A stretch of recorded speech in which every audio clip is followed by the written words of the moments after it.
If you watched this game today or if you have any type of clue about anything, this should be your sentiment, Bears fans.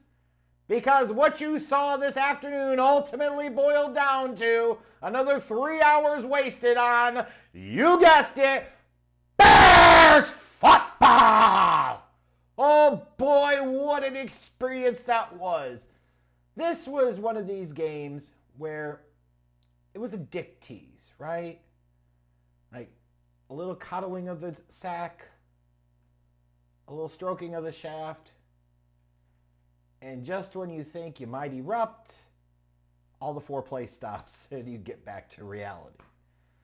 Because this game started off in a way that you're convinced, oh shit, the Bears might have a little something here, right? They win the toss and they receive. Bold strategy for a team that typically sucks on offense because, again, we're talking about Bears football. But here is Tyson Bagent in his third NFL start. It's like I talked about before the game. You target DJ Moore and you target Darnell Mooney over the middle, good things can happen. They did that on the first drive, good things happen. And then you get the great play design, the rollout to the left by Tyson Bagent, throws back across the field to Cole Kmet. I don't give a fuck what anybody says. That's the right throw to make, and that's not a throw I'm confident Justin Fields would have confidence to make, especially this year. And if you're saying, yeah, he would, no, he really wouldn't. He's consistently demonstrated he's afraid of making that type of throw to a Cole Kmet.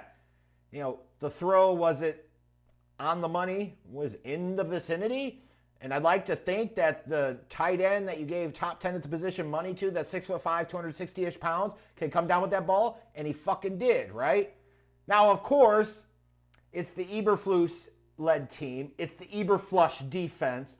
So even though they got to stop early, you figured eventually they were going to give up some points because that's what they would do. And of course they did. And eventually the Saints get it, take it down the field. Chris Olave touchdown. You know, ugh. But then, even after the pick, like Tyson Bagent comes back, and it's Cole Kmet, beautiful touch pass, touchdown. And in this first half, you're watching Tyson Bagent, and you're saying, secrets, Bagent, man! Because this dude is showing poise, solid footwork, his feet and his eyes are connected and working together. He's going through progressions, he's moving safeties with his eyes, like even with the bad pick, early, you're saying, okay, that's a dumb young mistake. It is whatever. And then you're looking and he's like, holy crap, he's throwing a couple of touchdown passes. Like, this offense came to play against a top 10 unit this year in the Saints. Like, how many times can you say Justin Fields has come out and played well against a top 10 defensive unit? I mean, really, seriously, come on now. But of course, the Eberflush defense made sure they coughed up the lead and you went into halftime tied 14-14. And it's like, oh, okay. Then the third quarter, it's kind of a grudge there, right? A drudge there. But you come out of the third quarter, and it's tied at 17. And it's like, hey, this is an interesting spot for this Bears team. Bagent through three quarters has over 270 total yards, over 200 in the air, 70 on the ground. He's thrown a couple touchdowns. Yes, he has an interception, but Christ almighty, how many times could you actually say Justin Fields has done that in his career, let alone against a top 10 NFL defense like the Saints have? And then the fourth quarter happened, and this team remembered that they do indeed play Bears football.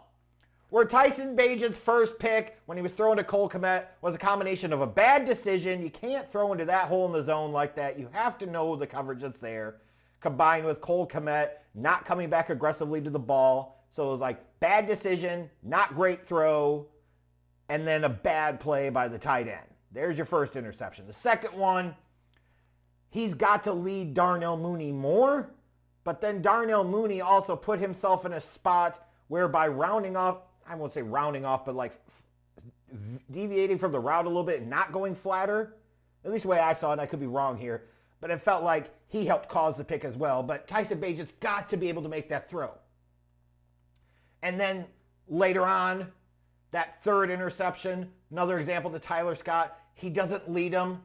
It's a bad physical mistake, not as much as a mental mistake. That's more of a pure physical mistake. The first pick was more of a mental mistake. the second and third picks were both kind of physical mistakes.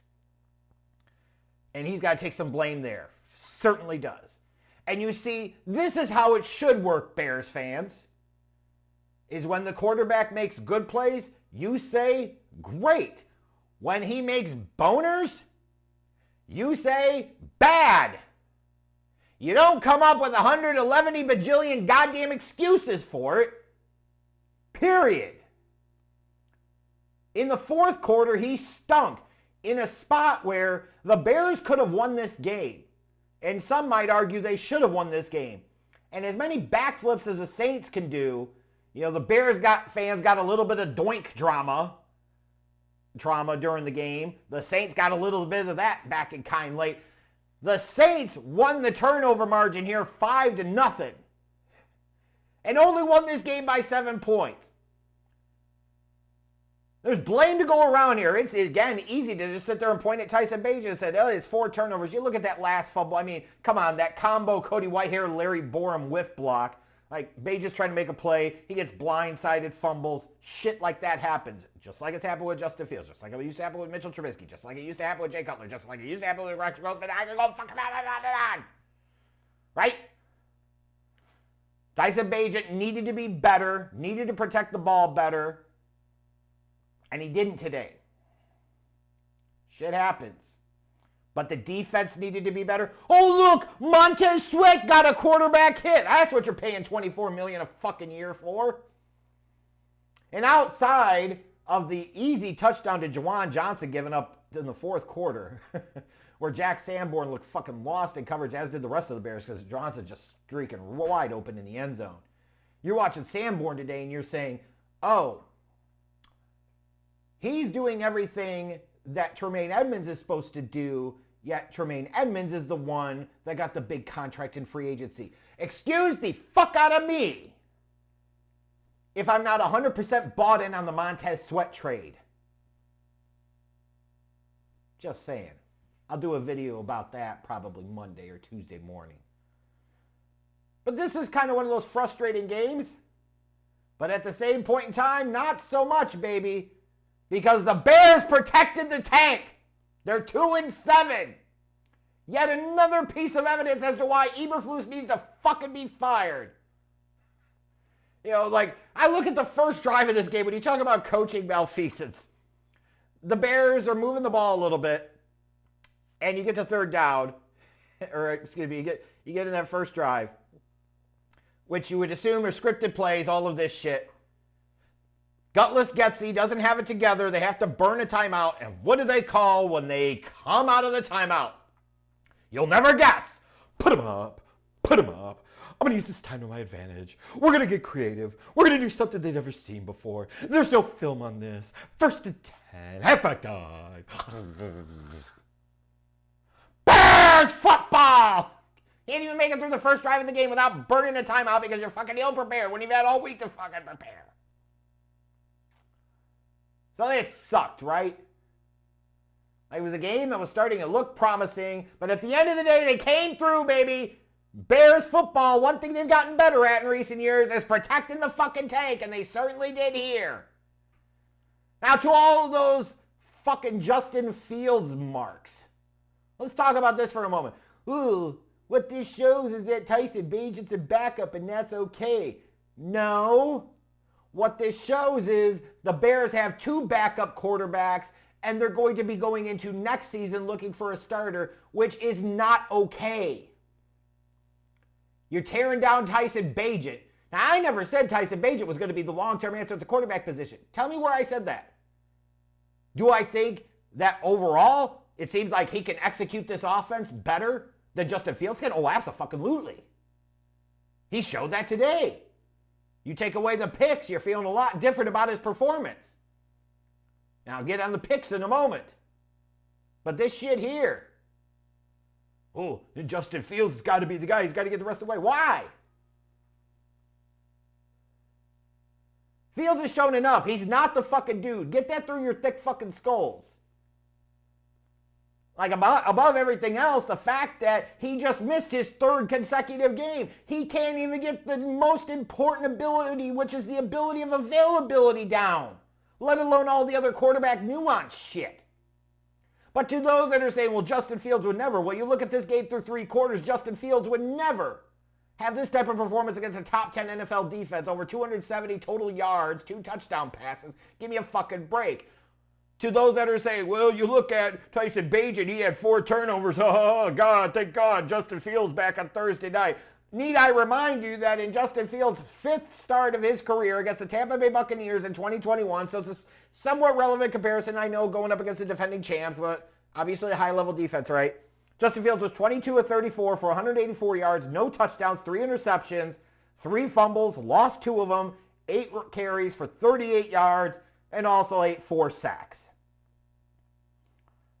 But if we go back in the time machine to 2021, these same Justin Fields stands, you could probably go back and see how many excuses they made and how they've deflected blame from anybody else and everybody else except Justin Fields. But now Tyson Bagent has himself a Justin Fields-like game, and everybody's ready to throw in the fucking towel on him. Look. You've seen enough out of Justin Fields. He ain't the guy, period. I'd like to see more out of Tyson Bagent to see, like, if he is that Gardner Minshew type of backup, let him have a chance to learn more. Be great. Then go back to Justin Fields, so fucking what? To me, it doesn't hurt the fucking tank because they're pretty similar at this point. And that's the problem. The fact that we're even having to have this fucking conversation is so perfectly epitomizing Bears football. The fact that you could even make an argument for Tyson Bagent in any way, shape, or form that he should be the starter the rest of the season because he actually does execute this offense better than Justin Fields shows you not only is Tyson Bagent not the long-term guy, Justin Fields isn't either. Fuck out of here. But you should feel better because your dumb fuck GM just gave elite edge rusher money after trading away a second-round pick to bring in a guy who was arguably his team's 4th best pass rusher the past couple of years in Montez Sweat, so we could have a quarterback hit today. Oh, that was a good one. Oh, but I should be confident in this.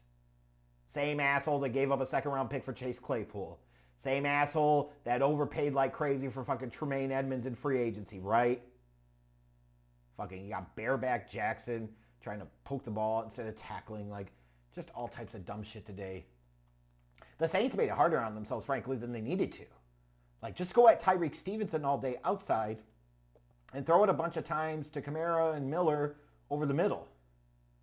Like, the Bears have proven all year they can't stop that shit. So if I was Saints fans, I wouldn't be doing a bunch of backflips winning this one. You barely squeaked by. You barely squeaked by against a piece of shit team.